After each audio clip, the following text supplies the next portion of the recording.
நாம் சென்று விடாமல் வசனத்தை கேட்டு மாற்றமுள்ளவர்களாய் இந்த இடத்தை விட்டு நாங்கள் கடந்து செல்ல கர்த்தர் கிருபை பாராட்ட வேண்டுமாய் ஆண்டவராக இயேசு கிறிஸ்துவின் நாமத்தில் விளைவிக்கிறோம். ஜீவனுள்ள நல்ல பிதாவே, ஆமென்.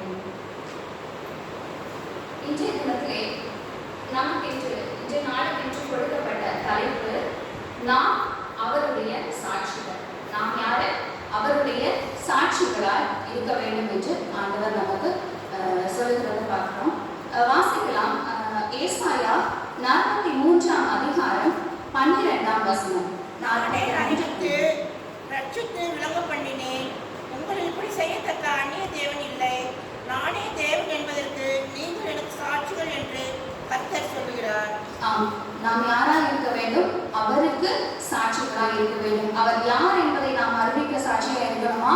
அவர்தான் தேவன், அவர்தான் தெய்வம் என்பதை அறிவிக்கின்ற சாட்சியாக நம்ம வாழணும்னு சொல்லி ஆண்டவர் நம்ம இந்த இடத்துல அழைப்பதை நம்ம பார்க்கிறோம். நம்ம அநேக சாட்சிகளை கேட்டிருப்போம். ஏன் நம்மள அநேக பேர் என்ன பண்ணிருப்போம்? சாட்சி சொல்லியிருப்போம். ஆலயத்தில் ஆகட்டும், வெளியிடங்களில் கூட நம்ம என்ன பண்ணிருப்போம்? சாட்சி சொல்லியிருப்போம். ஆனா நாம் சாட்சியாக அவருக்குள் வாழ்கிறோமா அப்படிங்கிறத இன்றைய தினத்துல நம்ம என்ன பண்ணணும்? சற்று சிந்தித்து பார்க்க இன்றைய தினத்துல நம்ம அழைக்கப்பட்டிருக்கிறோம். சாட்சி என்பதுல பல வகைகள் உண்டு. முதலாவது இரத்த சாட்சி.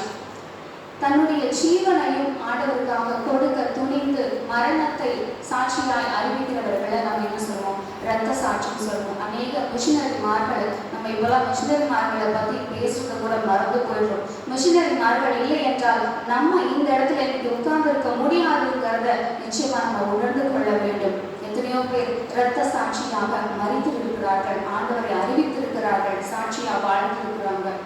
மிஷினரிமார்களை மட்டுமல்ல, நம்முடைய வேதாகமத்தில் முதல் இரத்த சாட்சியாக ஸ்தேவான் முதலாவது இரத்த சாட்சியாக மரித்தார் என்பதை நம்ம பார்க்கணும். இப்படிப்பட்ட சாட்சிகளை இரத்த சாட்சின்னு சொல்லுவோம். அடுத்தது அற்புத சாட்சி. வெகு காலமாக ஒரு காரியங்களை நம்ம சில கேட்டிருப்பாங்க, அது நிறைய நாட்கள் கிடைக்காம இருந்திருக்கும். திடீர்னு ஒரு நாள் அவங்கள நினைச்சு கூட பார்க்காத நாள்ல அந்த காரியங்களை ஆண்டவர் அவர்களுக்கு கொடுக்கும் போது அதை என்ன சாட்சின்னு சொல்லுவாங்க? அற்புத சாட்சி அப்படின்னு சொல்லுவாங்க. இந்த அற்புதத்தை ஆண்டவர் எனக்கு கொடுத்தார், நான் நினைக்கவே இல்லை, நினைக்காத நாள்ல எனக்கு இந்த காரியம் எனக்கு கிடைச்சிருக்கு அப்படின்னு சொல்லி சாட்சி சொல்லுவாங்க. அது அற்புத சாட்சி என்று சொல்லுவோம். அடுத்ததாக ஆசீர்வாத சாட்சி. எனக்கு வீடு இல்லை, எனக்கு வீடு கிடைத்தால் நலமாக இருக்கும், நான் ஒரு வாகனம் வாங்கணும், என்னோட பிள்ளைகளுக்கு திருமண காரியங்களுக்காக, என்னுடைய மகனுக்கு வேலை காரியம் கிடைக்க வேண்டும், என்னோட பிள்ளைகள் நல்ல கல்வியிலே தேர்ச்சி பெற வேண்டும், நல்ல மதிப்பெண்கள் பெற வேண்டும் என்று உலக காரியங்களுக்காக சில என்ன பண்ணுவோம்? வேண்டிக் கொள்வோம். அப்படிப்பட்ட காரியங்கள் நடக்கும் போது நம்ம எப்படிப்பட்ட சாட்சியாக இருக்கும்? ஆசீர்வாத சாட்சி சொல்றவங்க நம்ம இருப்போம். அடுத்தது விடுதலையின் சாட்சி. நோயிலிருந்து, பிசாசு பிடியிலிருந்து நமக்கு விடுதலை கிடைக்கும் போது விடுதலையின் சாட்சி. சிலர் மரண தருவாயில கூட நோயினால அவதியுற்றிருப்பாங்க, அவர்களுக்கு மீண்டும் ஜீவனை ஆண்டவர் கொடுக்கும் போது அது விடுதலை சாட்சியாக நம்ம எண்ணி பார்க்க முடியும். சரி, சாட்சி என்றால் என்ன? சாட்சி என்பது ஒருவர் தான் கண்டதை அல்லது தனது அனுபவத்தை மற்றவர்களுக்கு எடுத்து கூறுவது.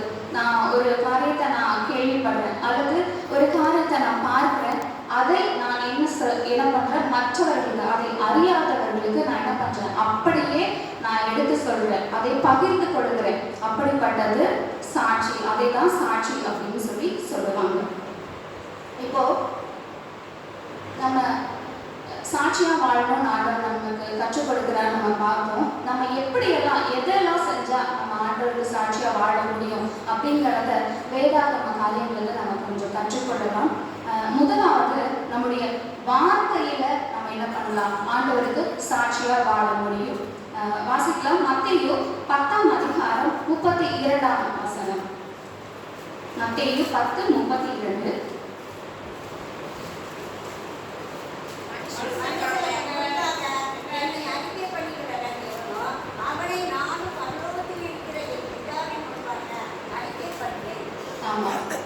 மனுஷன் முன்பாக ஆண்டவரை யாரெல்லாம் நம்ம அறிக்கை பண்ணிக்கிறோமோ அவர்களை ஆண்டவர் என்ன பண்ணுவாராம்?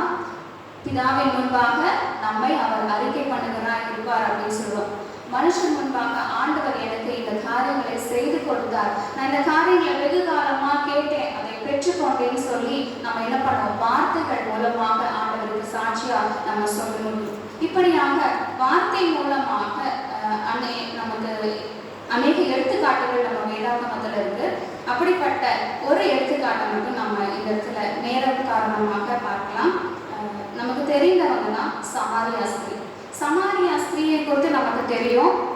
ஆண்டவராக இயேசு கிறிஸ்து சமாரியாவுக்கு போகும் பொழுது அந்த இடத்துல கிணத்துல என்ன பண்றாங்க, சமாரியா ஸ்திரீ தண்ணி மொண்டு கொள்ள வர்றாங்க. அந்த இடத்துல ஆண்டவராக இயேசு கிறிஸ்து சென்று அவங்க இடத்துல பேசுறாரு, எனக்கு தாகத்துக்கு தான் என்று கேட்கிறார்.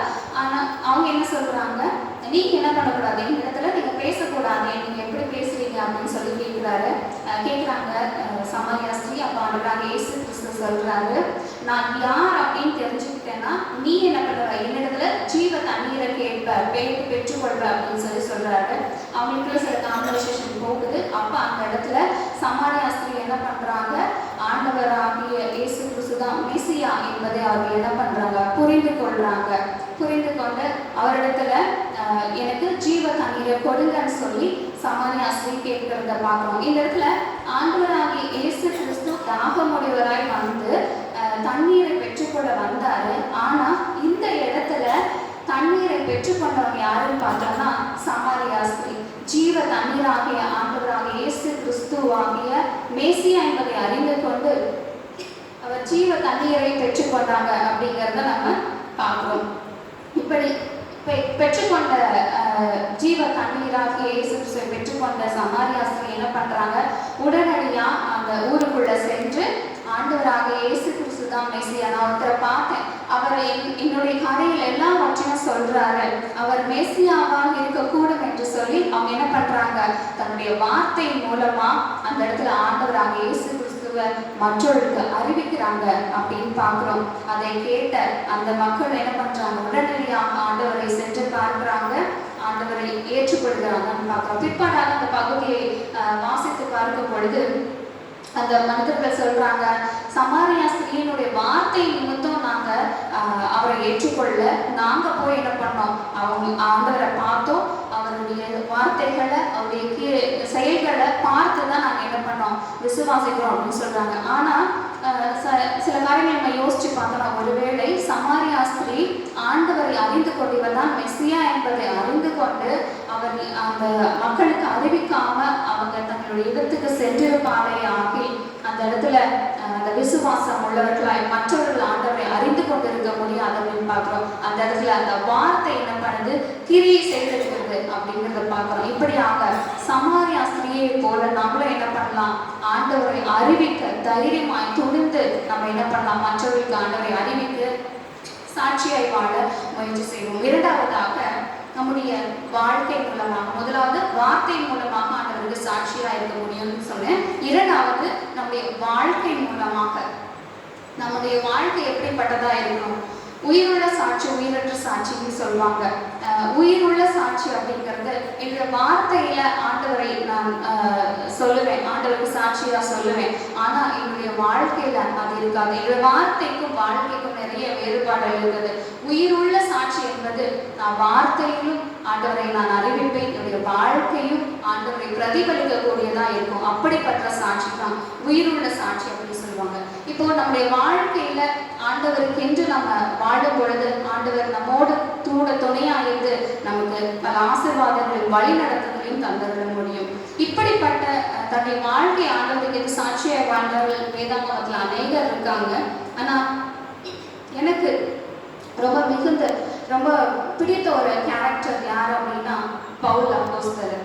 பவுல் அப்போஸ்தலருடைய வாழ்க்கையை பார்க்கும் பொழுது அவர் பவுலா இருக்கிறதுக்கு முன்பாக அவர் என்னவா இருந்தாரு, சவுலாக இருந்தார்.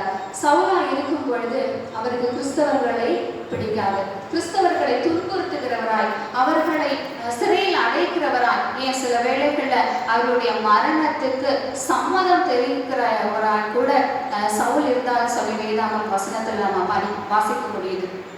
அப்படிப்பட்ட சவுல் கிறிஸ்துவர்களையும் வெறுக்கின்ற அந்த சவுல் தமஸ்குவுக்கு போற வழியில ஆண்டவராக இயேசு கிறிஸ்து அவரிடத்துல பேசுறாரு.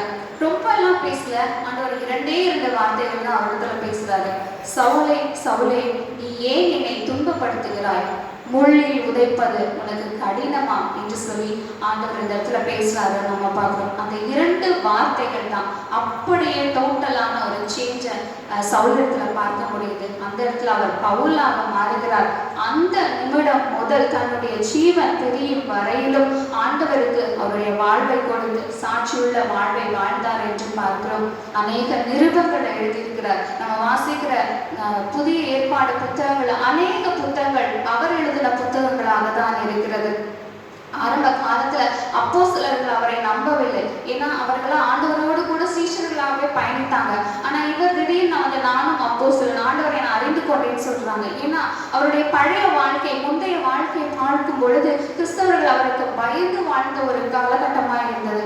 ஆனா அவர் வந்து நான் ஆண்டவரை அறிவிக்கிறேன், நான் ஆண்டவருக்கு சாட்சியா வாழ்றேன்னு சொல்றதை அவங்களால நம்ப முடியல. பல துன்பங்கள், பல போராட்டங்கள்ல ஆண்டவருக்காக தன்னுடைய வாழ்வை கொடுத்தார். ஆண்டவரை எங்கெல்லாம் போக சொல்றாரோ அங்கெல்லாம் போனார். ஆண்டவரை எப்படியெல்லாம் அறிவிக்க முடியுமோ அப்படியெல்லாம் அறிவித்தார். தன்னுடைய ஜீவனை ஆண்டவருக்காக கொடுத்தாருங்கிறத நம்ம பார்க்கிறோம். பவுலின் மூலமாக, அவருடைய வாழ்க்கை மூலமாக நாம் ஆண்டவருக்கு சாட்சியாக வாழ்க்க முடியும் என்பதை நாம் வேதாகமத்திலிருந்து ஒரு சாட்சியாக எடுத்துக்காட்ட நம்ம பார்க்க முடியும். 3ஆவதாக நற்கிரியைகள் வாசிக்கலாம். மத்தேயு 5ஆம் அதிகாரம் 16ஆம் வசனம். மத்தேயு 5:16.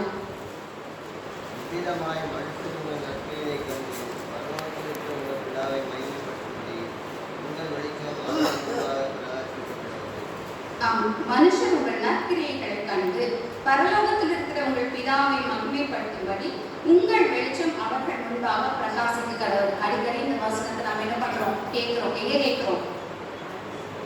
அடிக்கடி காணிக்கைக்கு முன்பாக என்ன பண்றார்? இந்த வார்த்தைகளை சொல்றார். மனுஷர் முன்பாக நம்ம என்ன பண்ணணும்? நற்கிரியைகளை செய்கிறவர்களால் நம்ம காணப்படணும் அப்படின்னு சொல்லி ஆண்டவர் விரும்புகிறார். நற்கிரியைகள் மூலமாக, நல்ல செயல்கள் மூலமாக, நல்ல காரியங்கள் மூலமாக ஆண்டவரை நம்ம என்ன பண்ண முடியும்? அறிக்கை செய்ய முடியும். அப்படிப்பட்ட ஒரு நற்கிரியை செய்த ஒரு எடுத்துக்காட்டா நிறைய பேர் இருந்திருக்காங்க. அதுல நான் ஒருத்தரை மட்டும் நான் இந்த இடத்துல நான் சொல்ல விரும்புகிறேன். எடுத்துக்காட்டு தபித்தாள், தொற்காலை என்கின்ற தபித்தாள். தபித்தாள் என்ன பண்றாங்கன்னா, அவங்கள குறித்த நிறைய காரியங்கள் நமக்கு வேதாகமத்துல கொடுக்கப்படல. அவங்க நிறைய நற்கிரியைகள் செய்யறாங்க. அது மட்டும் இல்லாம மிகுந்த தர்மங்கள் செய்யறாங்க அப்படின்னு சொல்லி வசனம் சொல்லுகிறது. அவங்க பெரிய வசதி படைத்த பெண் கிடையாது, ஒரு சாதாரண மனுஷி தான். ஆனாலும் அவர்களிடத்தில் இருந்த அந்த காரியங்களை வைத்து அவங்க என்ன பண்ணாங்க? நற்கிரியைகள் செய்திருக்காங்க, தர்மங்களை செய்திருக்கிறாங்க. ஆனா நம்ம யோசிச்சு பார்க்கலாம், நமக்கு எவ்வளோ ஆசீர்வாதங்களை ஆண்டவர் நமக்கு கொடுத்துருவார். உங்களுக்கும் எனக்கும் ஆண்டவர் எவ்வளவோ ஆசீர்வாதங்களை கொடுத்திருக்கிறார். அப்படிப்பட்ட ஆசீர்வாதங்களை பெற்றிருக்கிற நாம் எப்படிப்பட்ட நற்கிரியைகள் நம்ம செய்யறோம் அப்படிங்கிறத நம்ம யோசிச்சு பார்க்கணும். எத்தனை பேர் நம்ம வீட்டுக்கு வருவாங்க, யாசகம் கேட்டு நிறைய பேர் வருவாங்க. அவங்களுக்கு கொடுக்கறது 2வது விஷயம், அவர்களை நோக்கி பார்க்கிறோமா? அவருடைய வாழ்க்கை எப்படிப்பட்டதா இருக்கிறது நம்ம சிந்திச்சு பார்த்துருக்கிறோமா? அப்படியாக நம்முடைய வாழ்க்கையை நம்ம மாற்றிக்கொள்ள வேண்டும். நற்கிரியைகள், நல்ல செயல்கள், நல் வார்த்தைகள், நல்ல காரியங்கள் மூலமாக ஆண்டவருக்கு சாட்சியாக நிச்சயமா நம்மளால வாழ முடியும். அந்த தபித்தால என்ன பண்றாங்க?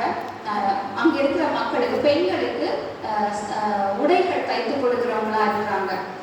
அப்படி இருக்கும்போது திடீரென்று நோயினால அவங்க மரணிக்கிறாங்க. அந்த இடத்துல பேதுரு வந்து அவங்களுக்கு ஆண்டவருடைய வல்லமையை கொண்டு மீண்டுமாக அவருக்கு ஜீவனை கொடுக்கிறார் ஆண்டவர். அந்த இடத்துல அந்த காரியங்களை பார்த்து அநேகர் என்ன பண்றாங்க? தபித்தாள் மூலமாக அவங்க செய்த அந்த நடந்த அற்புதத்தின் மூலமாக ஆண்டவரை அநேகர் விசுவாசித்தார்கள் அப்படின்னு சொல்லி நம்ம பார்க்கிறோம். இந்த இடத்துல நற்கிரியைகள் மூலமாக ஆண்டவரை விசுவாசிக்கின்ற அந்த சூழ்நிலையை நம்ம பார்க்க முடியுது. நற்கிரியை மூலமாக சாட்சியாக நம்ம ஆண்டவருக்கு சாட்சியாக வாழ முடியும் அப்படிங்கிறத பார்க்கிறோம். நான் ஆண்டவருக்குரிய சாட்சியா வாழணும் அப்படின்னு சொல்லி நான் விரும்புறேன். வார்த்தையின் மூலமாக சாட்சியா இருக்கணும்னு நினைக்கிறேன். ஆனா என்னால் முடியல. என்னுடைய வாழ்க்கையில ஆண்டவருக்கு சாட்சியா வாழணும், என்னுடைய வாழ்க்கையை ஆண்டவருக்கு சாட்சியா இருக்கணும்னு நான் நினைக்கிறேன். ஆனா என்னால முடியல, ஆனா நற்கிரியைகள் செய்து நான் ஆண்டவருக்கு சாட்சியா வாழணும்னு நினைக்கிறேன், அதுவும் என்னால முடியல அப்படின்னு சொல்லும்போது அதற்கு கூட ஒரு தீர்வை வேதாகமத்தில் ஆண்டவர் நமக்கு கொடுக்கிறார். இயேசு கிறிஸ்துவுக்கு சாட்சிகளாக இருக்க பரிசுத்த ஆவியானவர் நமக்கு பலன் தருகிறார்னு பார்க்கிறோம். பரிசுத்த ஆவியானவர் நமக்கு பலன் தரார். எதற்கு? அவருக்கு சாட்சியா, ஆண்டவருக்கு சாட்சியாய் வாழ்வழியாக பரிசுத்த ஆவியானவர் நமக்கு பலன் தரார்னு பார்க்கிறோம். வாசிக்கலாம். அப்போஸ்தலர் 1ஆம் அதிகாரம் 8ஆம் வசனம். அப்போஸ்தலர் 1:8.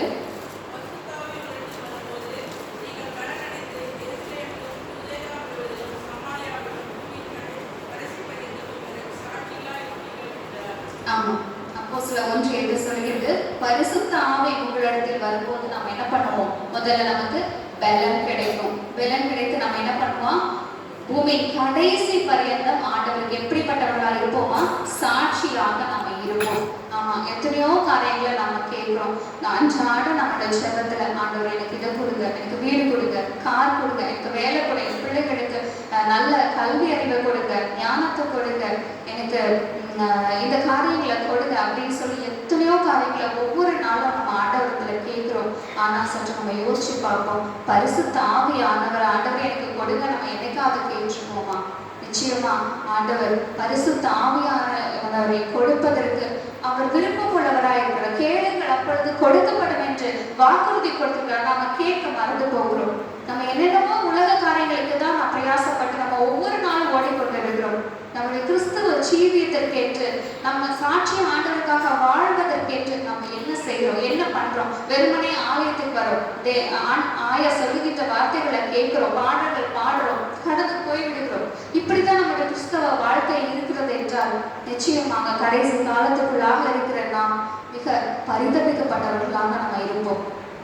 ஒவ்வொரு நாளும் இன்றையிலிருந்து நம்மளுடைய ஜெபத்துல, தனிப்பட்ட ஜெபத்துல நம்ம ஆண்டவராக இயேசு கிறிஸ்துவிடத்துல பரிசுத்த ஆவியானவரை கேட்போம். நிச்சயமா அவர் தருவேன்னு சொல்லி நமக்கு வாக்கு தந்திருக்கார். பரிசுத்த ஆவியை கொடுப்பது அதிக நிச்சயமல்லாம் என்று சொல்லி வேத வசனம் சொல்லுகிறது. அப்படியாக பரிசுத்த ஆவியானவர் நமக்குள்ளாக வரும்போது நாம் பலன் அடைந்து இந்த உலகம் முழுவதும் முன்பாக நாம் என்ன பண்ண முடியும்? அவருக்கு சாட்சியாக வாழ முடியும். நாம் வார்த்தையின் மூலமாக, நம்முடைய வாழ்க்கையின் மூலமாக, நம்முடைய நற்கிரியைகள் மூலமாக நாம் அவருடைய சாட்சிகளாய் மாற ஆண்டவர் தாமே நமக்கு கிருபை பாராட்டுவாராக.